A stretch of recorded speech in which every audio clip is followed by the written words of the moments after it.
Walaupun tiap hari kita ke masjid, tiap hari kita baca Quran, tiap hari kita baca sholawat, di akhirat Nabi yang menyerah memberikan syafaat, apalagi para wali. Nah, bila demikian halnya kita sampai mati, maka di akhirat kelak kita kada akan dapat syafaat Nabi Muhammad sallallahu alaihi wasallam. Rasulullah menyatakan bahwa tiap-tiap nabi yang diutus oleh Allah Subhanahu wa taala ada mempunyai doa yang mustajab. Tiap-tiap nabi itu ada punya doa pemungkas.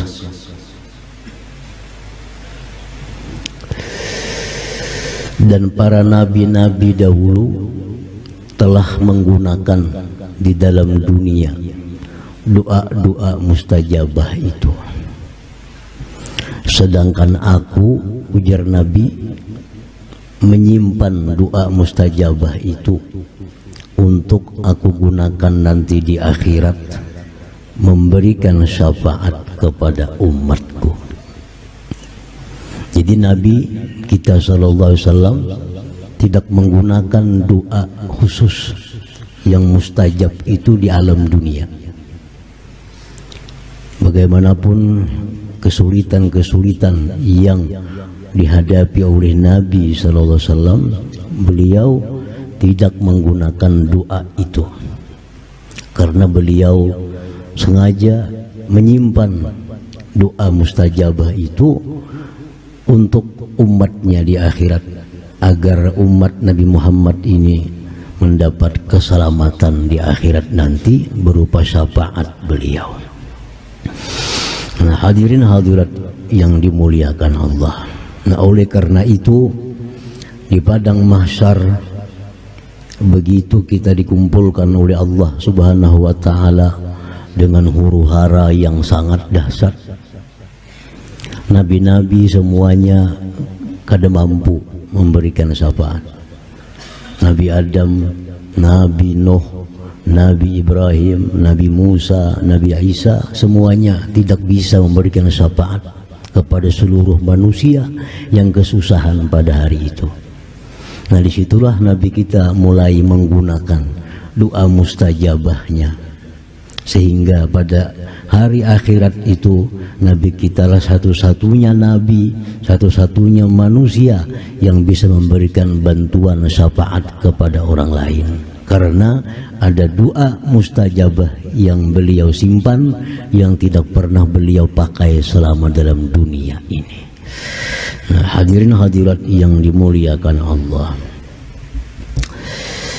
Waqala Nabi sallallahu alaihi wasallam, Nabi bersabda lagi, syafaati li ahlil kabair min ummati. Syafaatku itu, ujar Nabi kita, untuk orang-orang yang punya dosa besar daripada umat-umatku.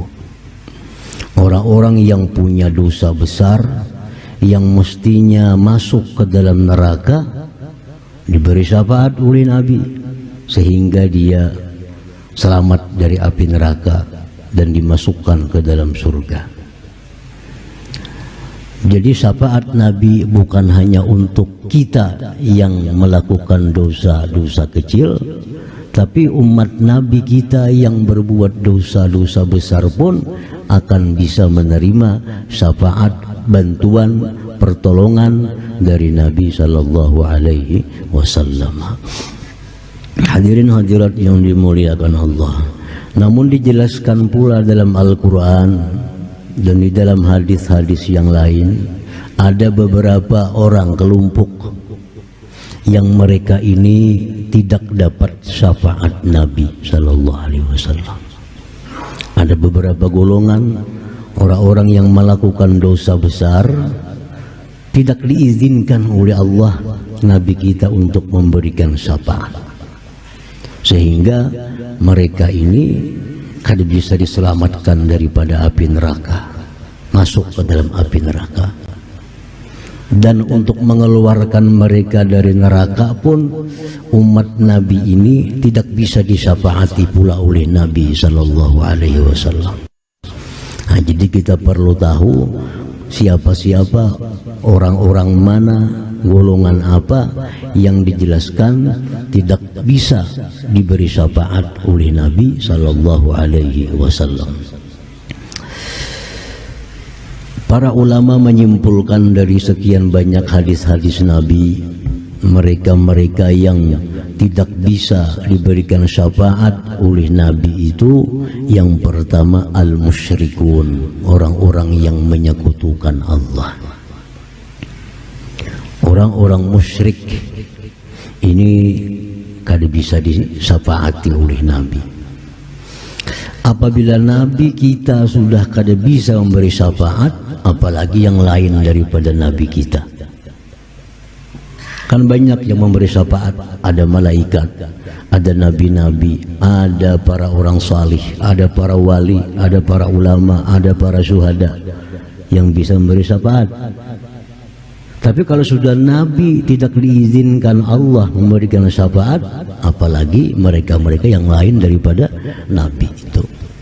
Nah, pertama al-musyrikun, orang-orang musyrik.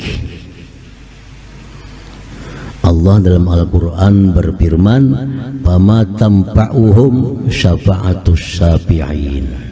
Tidak ada guna syafaat orang yang memberi syafaat terhadap orang-orang musyrik itu, orang-orang yang menyekutukan Allah Subhanahu wa Ta'ala. Orang-orang musyrik ini jangan kita anggap penyembah berhala. Orang-orang musyrik ini jangan kita anggap hanya penyembah matahari bulan. Orang disebut musyrik menyekutukan Allah adalah orang-orang yang mengiktikadkan di dalam hatinya ada selain Allah yang mempunyai sifat seperti sifat Allah, disebut musyrik. Dalam hati kita mengiktikadkan ada selain Allah yang bisa memberikan bekas kepada kita. Itu sudah masuk golongan musyrikin. Misal, yang bisa mematikan itu hanya Allah. Tidak ada yang lain bisa mematikan, itu hanya Allah. Ini i'tikad ahlu sunnah wal jamaah, yang bisa mematikan yang hidup hanya Allah dengan namanya al-mumit. Yang bisa menghidupkan yang mati hanya Allah, namanya al-muhyi. Dalam Asmaul Husna al-muhyi, al-mumit. Al-muhyi yang maha menghidupkan. Yang bisa menghidupkan yang mati itu hanya Allah. Kalau hati kita ada i'tikad, i'tikad itu artinya keyakinan bulat. I'tikad, ada yang bisa menghidupkan selain Allah, berarti kita sudah musyrik. Walaupun tiap hari kita ke masjid, tiap hari kita baca Quran, tiap hari kita baca sholawat, tapi i'tikad dalam hati kita ada selain Allah yang bisa menghidupkan yang mati. Kita sudah memakaikan sifat Allah kepada selain Allah. Itu namanya musyrik. Nah, al-mumit yang maha mematikan, artinya apa? Yang bisa mematikan yang hidup itu hanya Allah. Tidak ada satupun yang bisa mematikan yang hidup kecuali Allah. Itu mesti jadi i'tikad hati kita, keyakinan bulat kita. Kalau ada i'tikad dalam hati, ada sesuatu, ada seseorang yang bisa menghidupkan yang mati selain Allah, berarti syirik. Berarti kita musyrik.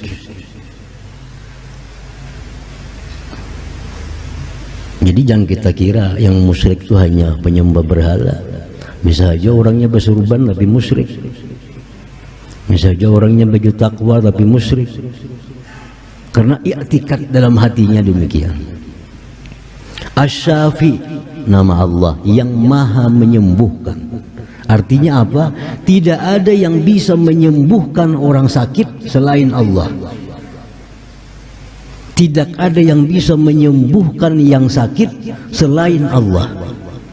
Itu i'tikad dalam hati kita, keyakinan bulat dalam hati kita. Nah, sekarang kita mengiktikadkan bahwa ada selain Allah yang bisa menyembuhkan orang sakit. Berarti kita sudah menyekutukan Allah. Kita musyrik. Kita mengiktikadkan, meyakini bulat di hati bahwa orang ini bisa menyembuhkan orang sakit selain Allah. Berarti kita musyrikin. Kita orang yang musyrik. Nah, bila demikian halnya kita sampai mati, maka di akhirat kelak kita kada akan dapat syafaat Nabi Muhammad sallallahu alaihi wasallam karena kita tergolong orang yang musyrikin. Hadirin hadirat yang dimuliakan Allah.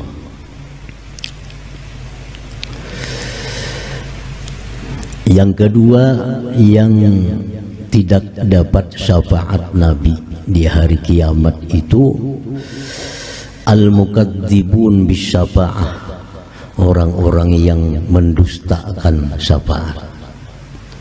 Nah, dalam dunia ini sudah mendustakan ada syafaat. Yang kada percaya di akhirat itu ada syafaat. Nah, orang ini kada akan bakal dapat syafaat Nabi sallallahu alaihi wasallam. Rasulullah sallallahu alaihi wasallam bersabda, "Man kadzdzaba bisyafa'ah falaysa lahu fiha nasib." Orang yang mendustakan dengan syafaat, maka dia tidak dapat bagian dari syafaat. Memang ada kelompok, ada golongan yang mendustakan syafaat, yang tidak percaya dengan adanya syafaat pada hari kiamat itu.